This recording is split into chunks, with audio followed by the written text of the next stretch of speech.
contando con la ayuda de San José, pues me permitís que por un momento os hable de algo que seguramente estáis viviendo, y no solamente viviendo, sino desarrollando con vuestra vida y con el ejercicio de vuestro ministerio. El acompañamiento espiritual, así se llama lo que clásicamente han denominado los expertos en la teología espiritual, dirección espiritual. Cuando nosotros nos enfrentamos a este tema, sabemos que se han propuesto a lo largo de la historia de este concepto, de esta realidad, varias definiciones. Quizá la más clásica, pero la más certera, es aquella que nos dice que la dirección espiritual es el arte de acompañar a las personas desde los inicios de su vida espiritual hasta, diríamos, la cumbre de la perfección. Quizá, para que seamos más sencillos y humildes, que nos ayuda en los inicios de la vida cristiana, de la vida espiritual, hasta el día de nuestra muerte. Que hasta ese momento estamos en este proceso de merecer. Hay que reconocer que la dirección espiritual es una práctica antiquísima en la Iglesia. Y algunos maestros y autores espirituales llegaron a definirla como moralmente necesaria, de manera especial a aquellas personas que tienen una especial misión en la Iglesia, como son los presbíteros, como sois los presbíteros. En la actualidad sabéis que ese concepto de dirección espiritual ha tenido y sigue teniendo en algunos ámbitos mala prensa. Sin embargo, los que hablan mal de ella, de la dirección espiritual, subrayando de manera especial el concepto de dirección, centrándose nada más en esto, no han captado, diríamos, la profundidad del contenido de este concepto. Pues bien, muchas de las personas que puedan hablar en contra de la dirección espiritual y de su importancia, después no tienen ningún reparo en gastarse tiempo y gastar sus economías en larguísimas terapias, en costosos psicoanálisis, incluso en sesiones con psiquiatras o con psicopedagogos. El porcentaje ha aumentado, como sabéis, y nos lo dicen los expertos. Han aumentado las personas que acceden a las terapias o las charlas con su psicopedagogo o con su psiquiatra, incluso hasta presumen. De tal manera que me decía a mí un amigo psiquiatra, cuando estaba en Santiago, me decía que en la medida en que ustedes, los sacerdotes, han dejado, diríamos, de atender el ministerio de la confesión y de ejercer, diríamos, la tarea de la dirección espiritual, han aumentado los pacientes en nuestras consultas. Esto es lo que decía un experto dentro del ámbito de la psiquiatría, y no le falta razón. Por eso nosotros tenemos que decir que es una realidad que está muy actual y muy de moda. Fijaos, tanto el documento de la congregación, el don de la vocación presbiteral que conocéis, el don de la vocación ministerial que conocéis, como el que hemos desarrollado en la conferencia episcopal, formar pastores, no sé si lo veis, pero vamos, y seguramente que lo conocéis, formar pastores misioneros, plan de formación sacerdotal, normas y orientaciones para la Iglesia en España, recogen y subrayan la importancia de esta realidad.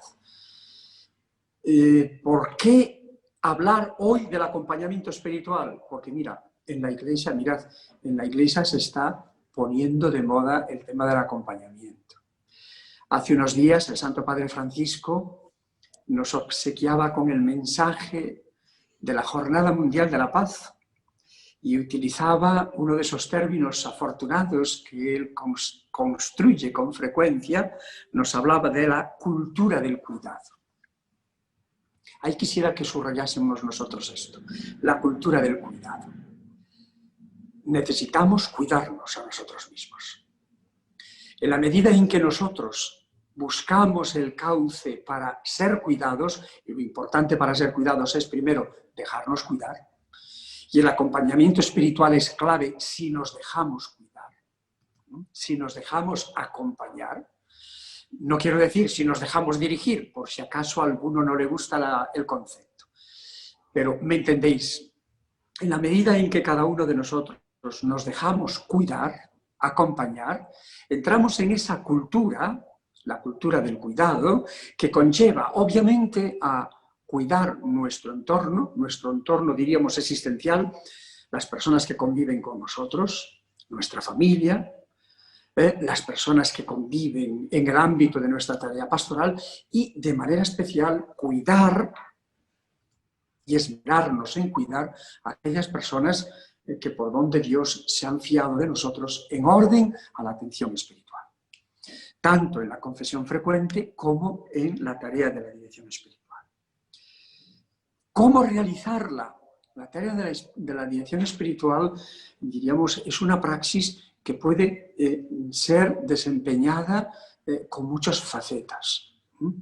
Pero la clave fundamental de la dirección espiritual es quererla. Querer tener la dirección espiritual. Y por consiguiente, quererla y buscarla. Buscarla invocando al Espíritu Santo, ¿verdad?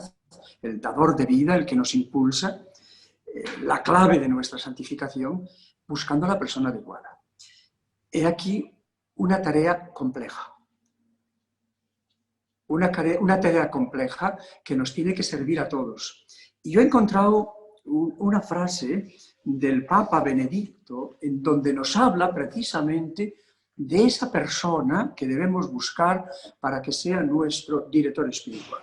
El Santo Padre Benedicto nos decía que debe ser una persona que nos ayude para no caer en subjetivismos. Es muy difícil que cada uno de nosotros se dirija a sí mismo.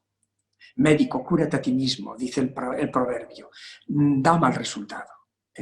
Por eso es necesario que busquemos una persona que sepa ayudarnos para no caer en el subjetivismo y que ponga a nuestra disposición toda la riqueza de la Iglesia, dice el Papa Benedicto, para vivir la experiencia en nuestra existencia de la vida de Jesucristo. Fijaos lo que se nos dice, es vivir en nuestra experiencia la vida de Jesucristo. De eso se trata.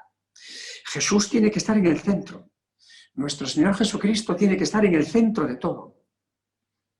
De nuestra inteligencia, de nuestros proyectos, de nuestros afectos, de nuestros pensamientos, de nuestro tiempo.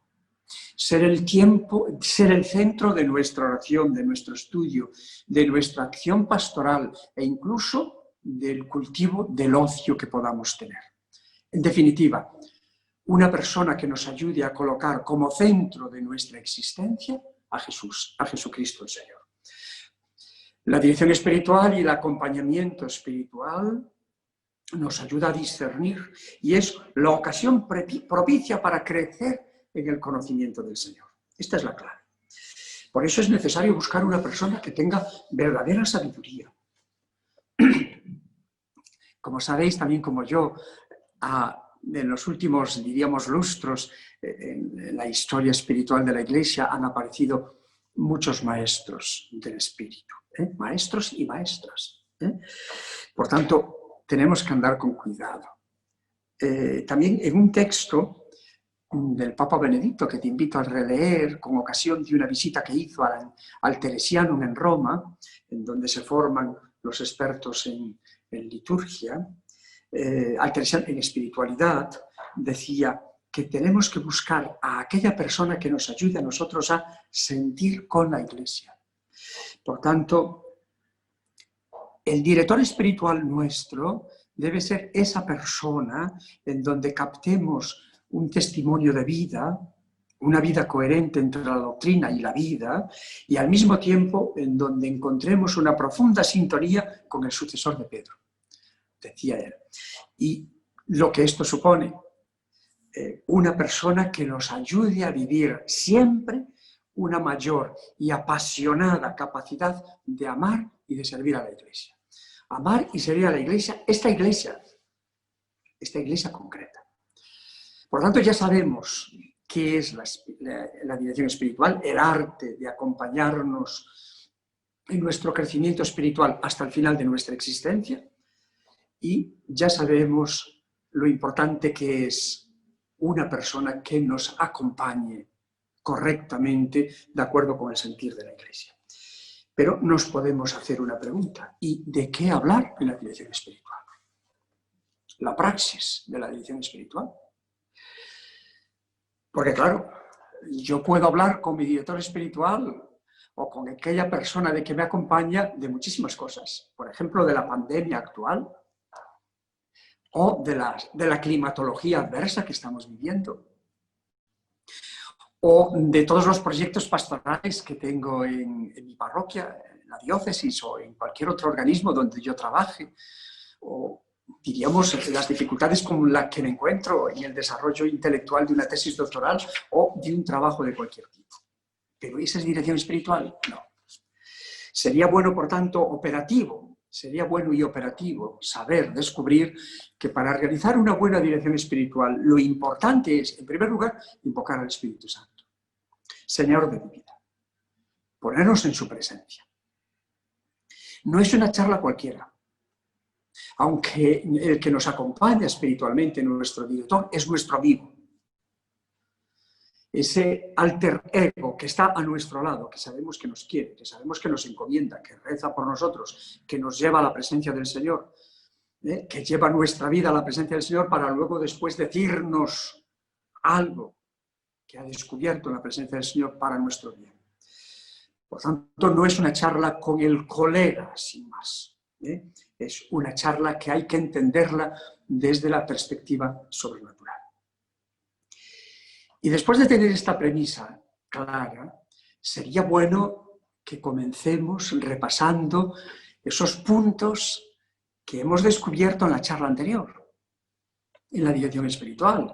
Es decir, esos puntos o propósitos que hemos hecho, cómo los hemos vivido, cómo hemos luchado, evidentemente sabiendo descubrir aquello que nos han dicho tantas veces, que los fracasos santifican, las omisiones no. Por tanto, repasarlos como primer elemento. Y después, cómo no, algo importante en nuestra vida de fe. Somos hombres, el sacerdote es un hombre de fe, que tiene que vivir desde la perspectiva de la fe. ¿Qué sería de mí y de ti sin fe? Algún sacerdote mayor me había dicho, siendo yo seminarista, una frase atribuida a San José María. No sé si es verdad, decídmelo si es verdad, pero él decía que el hombre sin Dios es como un rabo sin perro. Y a mí me hizo mucha gracia aquella definición. Por eso, un hombre sin fe, un sacerdote sin vivencia de la fe, ¿qué es? Por tanto, ¿cómo vivimos nuestra visión sobrenatural? ¿Cuáles son nuestros criterios de conducta? ¿Cuál es nuestra adecuación entre nuestra vida y la fe que decimos profesar? ¿Cómo esa fe en Jesucristo vivida en la Iglesia, de alguna manera, está cautivando mi existencia cotidiana? Y desde el ofrecimiento de obras de la mañana hasta las completas, con el rezo de las Tres Marías o la invocación a la Virgen antes de irme a descansar, cómo de alguna manera me ayuda y se convierte en el cañamazo en donde se va construyendo toda mi existencia creyente. Evidentemente, esa vida de fe nos lleva a mi vida, es decir, la vida de mi corazón, de mi existencia, mi afectividad. Para que me entendáis, mi pureza de sentimientos, mi pureza de corazón, cómo estoy viviendo, cómo estoy caminando en humildad, con toda sencillez, con esa valentía que nos ayuda el Espíritu Santo a vivir y a transmitir, aunque nos dé vergüenza. Y este estilo debe llevarnos a profundizar en lo íntimo.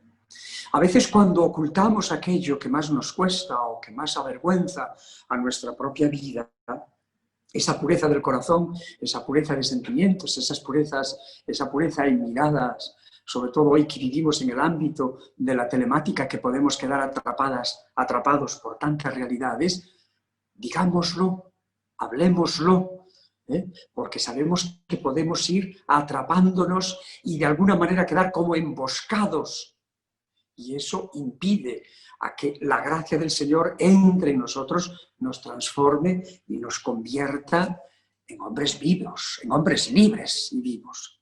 Por eso es necesario que hablemos de esas cautelas, cómo las vivimos, cómo las ponemos en actividad, en actuación.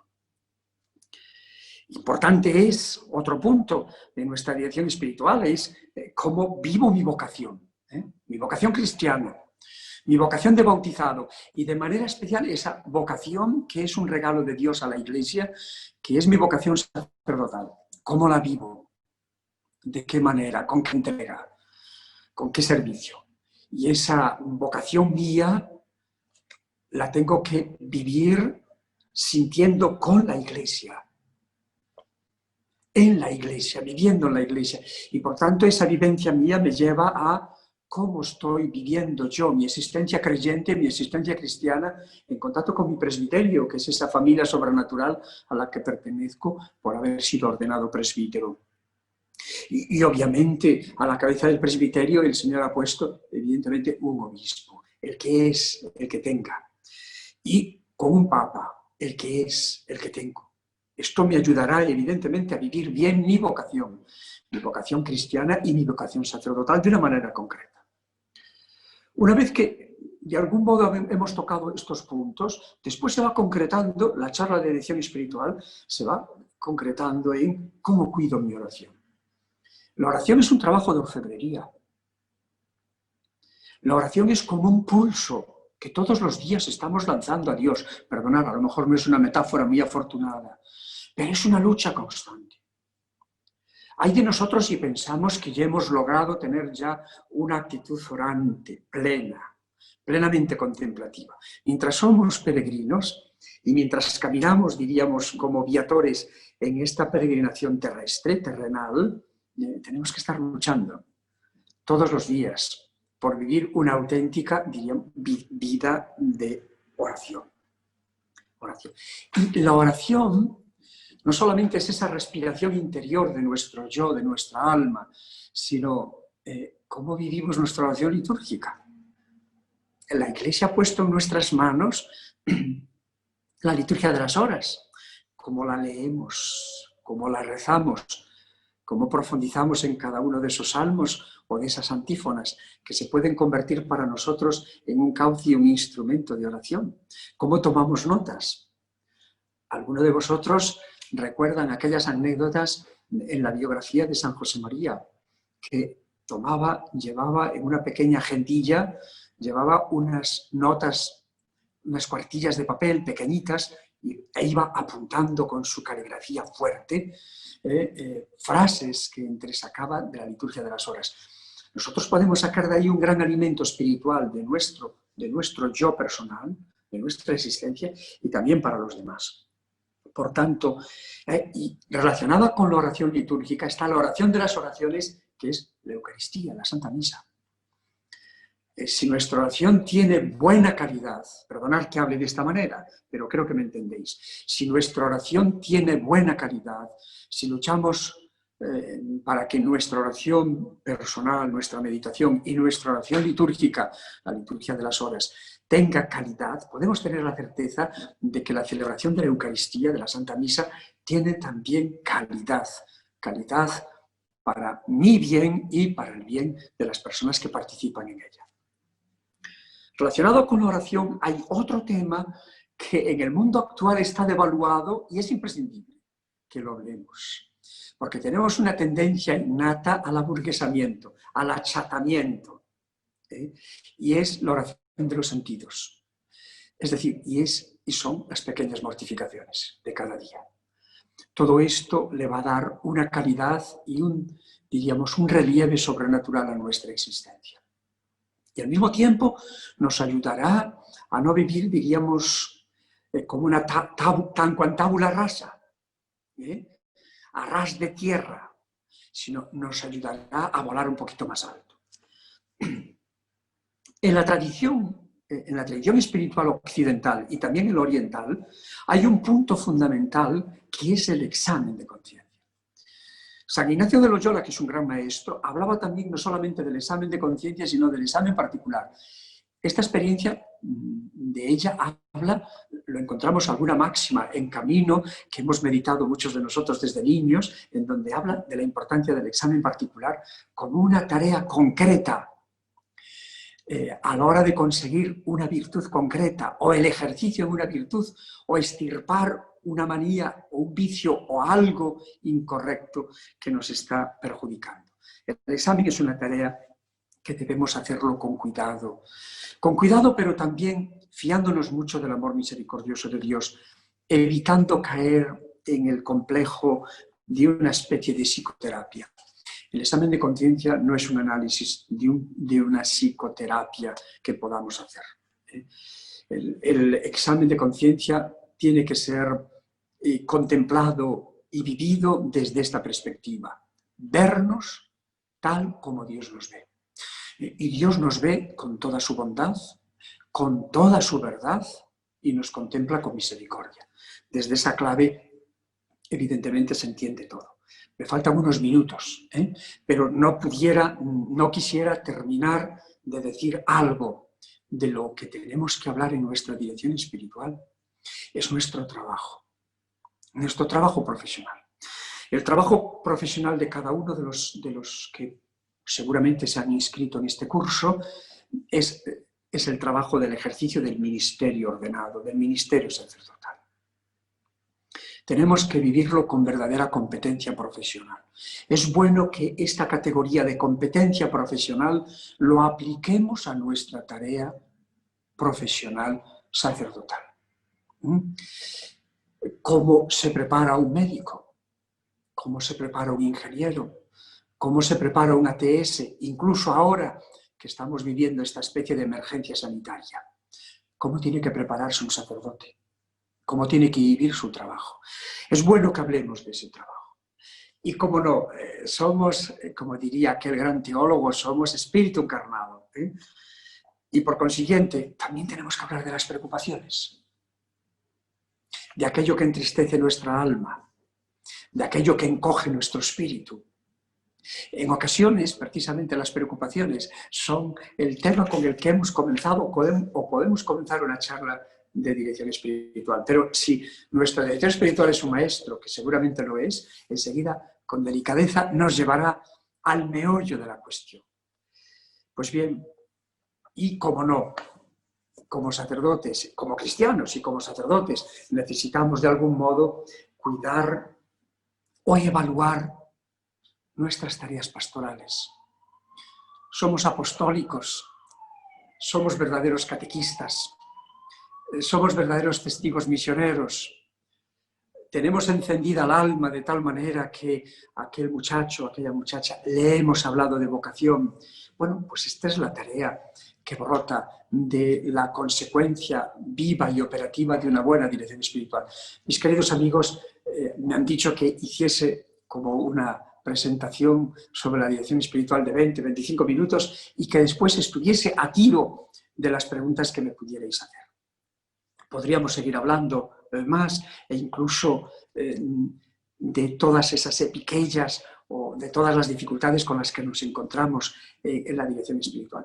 Pudiéramos incluso desarrollar ahora la problemática con la que nos encontramos en ocasiones, sobre todo a la hora de hablar la tarea de la dirección espiritual en los seminarios entre el fuero interno y el fuero externo. Tantas y tantas cosas que son muy interesantes y nos invitan, obviamente, a profundizar en esta realidad que hoy, yo creo, y estoy convencido que hoy más que nunca es una tarea que debemos cuidar. La palabra del Papa Francisco nos puede ayudar a través de esa cultura del cuidado. Fijaos, cultura del cuidado. Si no nos cuidamos, no podemos cuidar, no podemos prestar atención.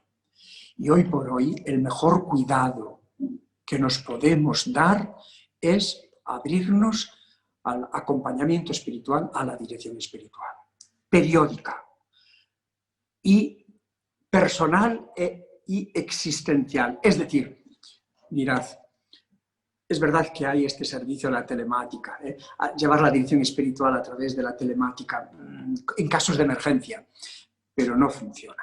Es necesaria la dirección espiritual como encuentro personal con el otro. Porque a través del rostro del otro se desfigura, diríamos, se transfigura para mí el rostro de Jesucristo. Es muy difícil la dirección espiritual por teléfono, es muy difícil la dirección espiritual por carta, como hacían algunos antiguos. No caigamos en la tentación ahora de que tenemos estos medios. Vosotros me estáis siguiendo en esta conversación a través de Zoom y de otros instrumentos. La dirección espiritual requiere y es imprescindible el coloquio personal existencialmente presente con el otro yo que me ayuda a contrastar mi vida con ese otro yo que es nuestro Señor Jesucristo. Muchas gracias. Yo no sé si os ha servido lo que os he dicho y me tenéis ahora a vuestra disposición. Don Benito, soy tuyo. Sí, ya está. Muchas gracias, don Leonardo. Ha hecho un buen resumen de lo que es la necesidad de la dirección espiritual. Varios de estos temas los tocaremos más adelante. Y hay varias personas que quieren hacerle preguntas. Les voy a ir dando paso. Primero era don Fernando Cerezo. ¿Qué tengo que hacer? Ah, ya estoy. Bueno, don Fernando. Buenos días, don Leonardo. Don Fernando, qué alegría. Vamos al grano. Muchas gracias por todo. Vamos a ver. Yo, durante mi ministerio sacerdotal, he estado en el seminario menor bastantes años. Incluso 6 años como director espiritual, que así se le llamaba. Entonces, se le llama. Se le llama, exacto. Entonces, primero parto de un hecho y después hablo de una sensación y pregunto, como buen gallego. Entonces, el hecho es que durante la etapa del seminario, tanto menor como mayor, se conocen al director o a los directores espirituales que pueda haber. Se sabe quiénes son, nombre y apellidos. Y por tanto, el chico, digamos, en ese crecimiento, tiene a quién escoger o en quién apoyarse. Pero de ese hecho paso a la sensación. La sensación que tengo, así desde fuera, es que quizás una vez que uno es sacerdote, parece que no tiene, o no hay, o no necesita, ya no sé qué expresión usar, ese acompañamiento, esa dirección espiritual, con lo cual, lo digo así con toda franqueza, me da miedo porque con el paso del tiempo pienso que necesitamos más acompañamiento que cuando somos jóvenes. Entonces la pregunta es, ¿eso es así? Y en caso de que es así, que se descuida una vez siendo sacerdote, ¿qué remedios habría? Disculpa la pregunta tan larga. No. Muchas gracias, don Fernando. Evidentemente, sigue existiendo y existirá el cargo imprescindible dentro del equipo de formadores de uno que debe llevar la tarea de la moderación espiritual o de la dirección espiritual. Eso está claro. El planteamiento que me haces y que nos hacemos todos es este. Mientras el seminarista está en el menor, tiene el director espiritual e incluso en algunas ocasiones hay varios días a la semana horario de confesiones, por si no quiere hacer la confesión con el director espiritual oficial del seminario. En el seminario mayor, más o menos, se sigue un esquema similar. El problema es, una vez ordenados presbíteros, se abandona la praxis de la dirección espiritual. Justo cuando más necesitamos el acompañamiento espiritual, el presbítero, el sacerdote, deja la dirección espiritual.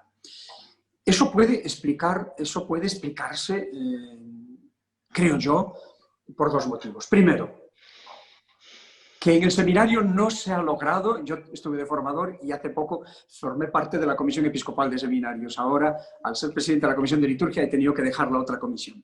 Pero se ha estudiado este tema. Es decir, quizá a veces la dirección espiritual tal como se mantiene, tal como se plantea en los seminarios, es decir, desde la estructura de la oficialidad, conlleva estas deficiencias. Es decir, el chico estuvo, entre comillas, pseudo obligado a hacer sus encuentros periódicos con el director espiritual, ha cumplido su expediente, ahora que es libre, una vez ordenado, ya no necesita esta realidad. Obviamente, es un planteamiento erróneo, un planteamiento erróneo. Yo creo que allí donde se ha realizado la dirección espiritual y se ha transmitido la importancia de la dirección espiritual dentro del clima de la libertad personal del seminarista y después del presbítero, el presbítero, que es de lo que se trata, ha adquirido esa costumbre de tal manera que la mantiene y la ha mantenido en su vida del ministerio sacerdotal. Y después hay otro elemento. Tenemos crisis de verdaderos directores espirituales. Salvando honrosas excepciones, yo lo veo por las quejas de algunos fieles. Oiga, que no encontramos un lugar donde confesarnos. Y ahora con lo de la pandemia, excuso decirte, con la cantidad de dificultades que se ha puesto a los fieles para hacer la confesión. Es decir, claro, ¿cómo combinar esto? Por tanto, estoy de acuerdo contigo y con todas las dificultades que me dices, pero también estoy de acuerdo, y lo señalan los documentos de la Iglesia, que es imprescindible. Ahora, mientras estamos realizando el ejercicio del ministerio presbiteral y pastoral, y a lo largo de toda nuestra vida, también en la decrepitud y también en el momento de la jubilación necesitamos la dirección espiritual. Porque claro, cuando nos hacemos mayores, a veces complicamos la existencia a las demás, y eso se ve también en las últimas voluntades que hacen algunos ancianos sacerdotes. ¿Qué significa? Que cuando escriben las últimas voluntarias algunos de esos sacerdotes, fíjate lo importante que es la dirección espiritual, no el dirigismo, sino la directora espiritual. Que un sacerdote de 84 años, 86 o de 93 pueda tener su confesor, director espiritual, y decir, oye, mira, tengo esta preocupación, ¿cómo lo hago? ¿Cómo debo hacerlo? Claro, no se plantean estas cuestiones y después vienen unos verdaderos desarreglos que le afectan también a ellos mismos y a veces afectan a su propia alma. Yo cuando viene un sacerdote, perdona que te cuente esta anécdota, Fernando, que cuando viene un sacerdote anciano y me viene a hablar de alguna de estas cosas, le dije, oye, piensa en tu alma. Le dije yo, piensa en tu alma. Me dice, ¿qué quiere decir, señor obispo? Hombre, que mira, el día que te mueras, irá el obispo con tus compañeros sacerdotes a hacer el funeral, rezaremos por ti, ¿y qué? ¿Crees en la vida eterna? ¿Existe el purgatorio? Hombre, no creo que vayamos directamente al cielo, no creo que tengamos esa bicoca, Dios lo quiera, que no tengas tú. Pero hombre, deja una fundación de misas para tu alma. Es decir, ¿qué pasa? La importancia de la dirección espiritual hay que hacérsela descubrir al seminarista en todas las etapas de su vida, desde el chaval de cuarto de ESO al que está en quinto de teología, y hacérselo descubrir que es una realidad imprescindible para la fidelidad y la felicidad de su existencia como presbítero.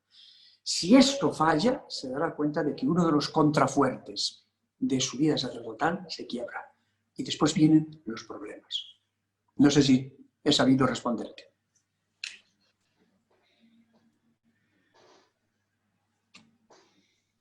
Muy bien.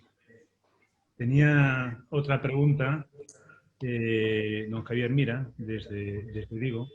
Muy bien. Y le doy paso ahora mismo.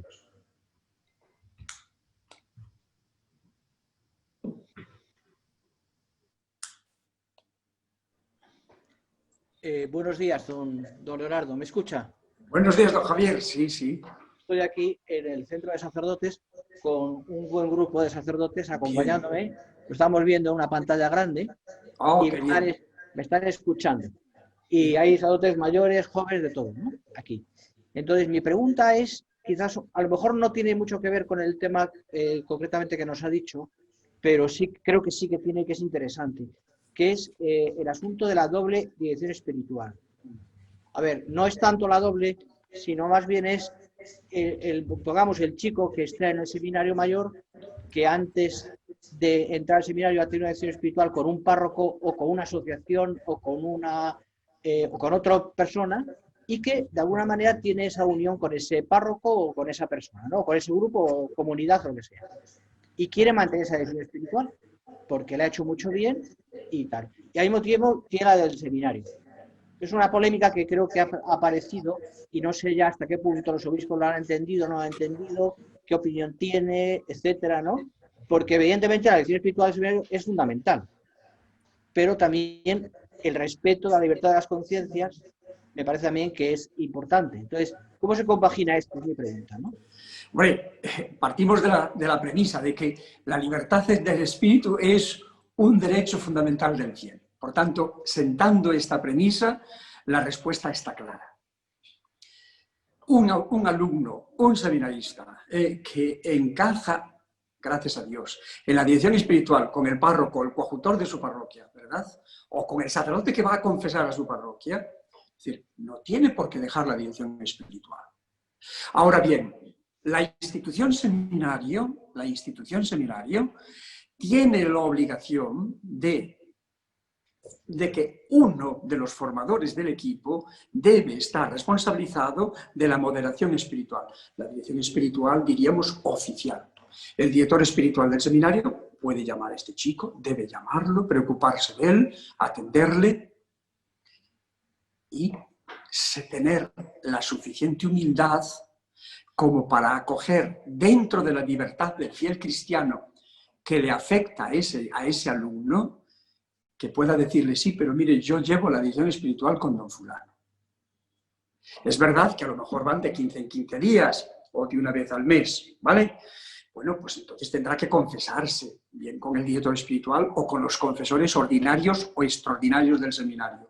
Es necesario combinar estos dos hechos. La comunidad de referencia del alumno seminarista no es ya su parroquia.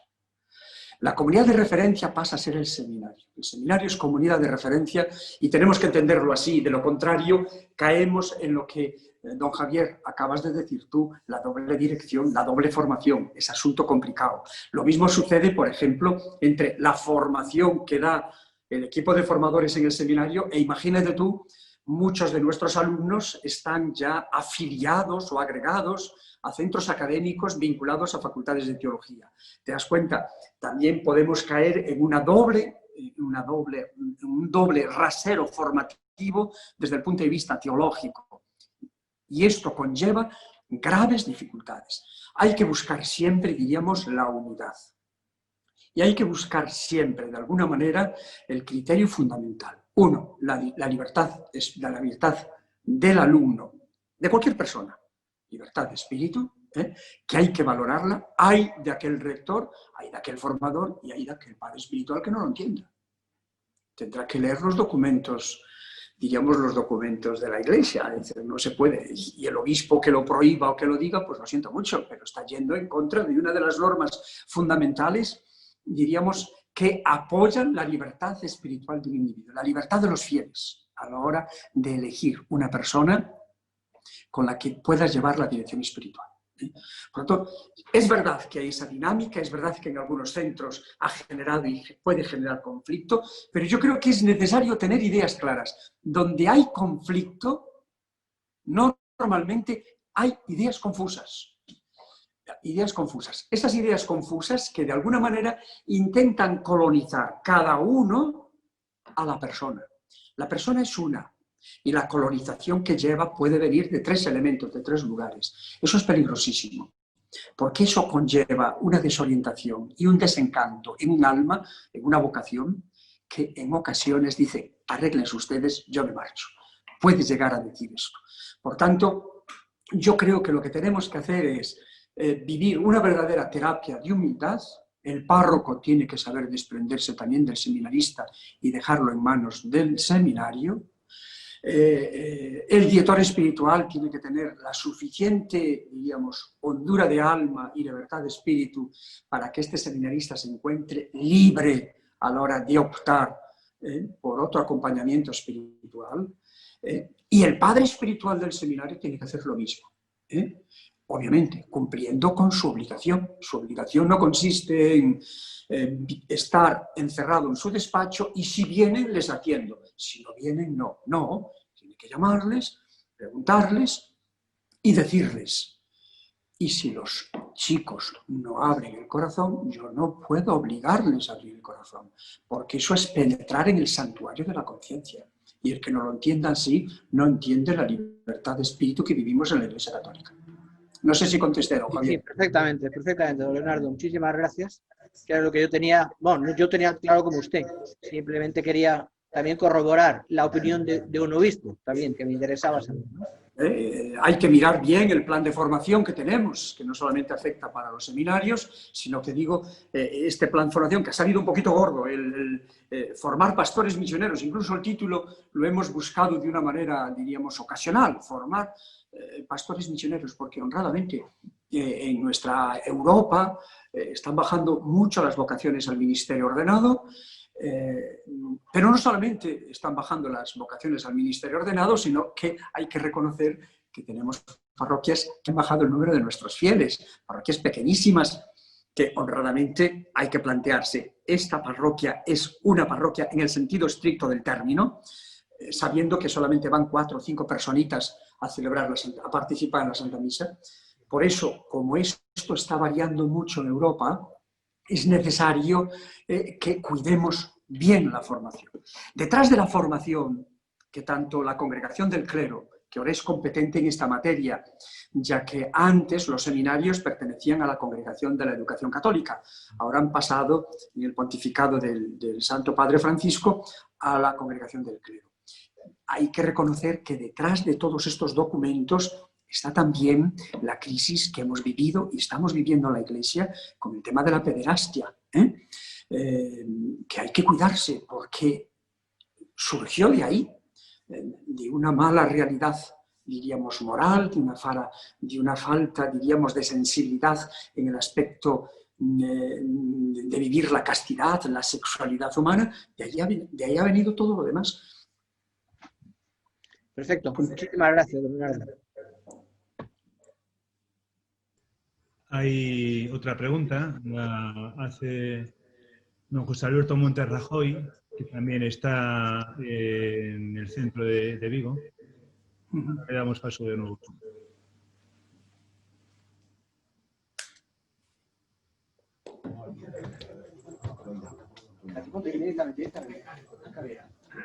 Don Leonardo, buenas tardes. Bueno, sí. Dime. Una recomendación, con todo el respeto y humildad hacia usted como obispo. En las visitas pastorales considero que sería una gran ayuda para los párrocos que el obispo aprovechase ese momento para animar a los parroquianos a procurar la dirección espiritual con su párroco u otro sacerdote, ya que muchos de los feligreses desconocen esta dimensión o realidad. Sí. Hombre, agradezco la sugerencia, La visita pastoral, tal como la tenemos planteadas en la mayor parte de las diócesis, se está convirtiendo muchas veces en una especie de visita como tipo más bien administrativa o más bien de la cercanía del obispo a los fieles, ¿no? Claro, si pudiéramos disponer... Eso también depende de los sacerdotes. La programación de la visita pastoral deben programarlo los sacerdotes párrocos con el vicario respectivo. No se puede dejar en la mano del obispo programar la visita pastoral. Es decir, yo estoy abierto, evidentemente, voy a alguna parroquia y entonces esa parroquia me tiene un encuentro con los sacerdotes de la parroquia, me encuentro con el equipo de economía, me encuentro con las personas ancianas y llevo la comunión a alguna persona anciana e incluso le doy la Santa Unción, me llevan a algún colegio y en cambio voy a otra visita, a otra parroquia y fuera de la Santa Misa y de hacer la fotografía y de firmar los libros, pues no es. Es decir, vosotros los sacerdotes creo que tenéis mucho que decir a la hora de plantear cómo queréis que se haga la visita pastoral del obispo a vuestras parroquias. Es decir, a veces el párroco, el cura, responsable de 1 o de 7 o de 11 parroquias, pues lo que quiere es despachar al obispo, con perdón, no sé si me entiendes, despachar, que termine pronto y se acabó. Y si no se queda a comer, muchísimo mejor. Claro, el proyecto de la visita pastoral es cosa vuestra. Es decir, el sacerdote párroco, responsable de una comunidad, con el vicario, dice, no, pero a mí me interesa que el obispo haga esto. Y yo desearía que el obispo hiciese este año las confirmaciones en mi parroquia de paso que viene. Y tengo 3 niños que voy a dar el bautismo. Y me gustaría que los bautizara el obispo. Y luego después, hombre, tenemos también un grupo de ancianos que le llevamos la comunión en los primeros viernes y me gustaría que el obispo fuese, pues bendito sea Dios. Pero claro, si hacéis la visita pastoral, que sea el sábado, y encima ponéis hasta 4 misas, que yo tengo que enfrentarme con el tema y dije, ni hablar, yo más de 3 no hago. ¿Por qué? Porque hay que descubrir otras dimensiones de la visita pastoral, el encuentro con la gente, escuchar a la gente, que también la gente tiene muchas cosas que decir. Pero claro, a veces tampoco queremos que la gente hable mucho con el obispo. Entonces, la programación de la visita pastoral es cosa vuestra. Es cosa vuestra. Yo sé la teoría y creo que también sé la praxis. Pero desearía que desde la base, como se dice normalmente, desde la base se le ofreciese cancha al obispo para conocer otra realidad de la parroquia que no sea el tejado, la casa parroquial en ruinas y la situación del templo.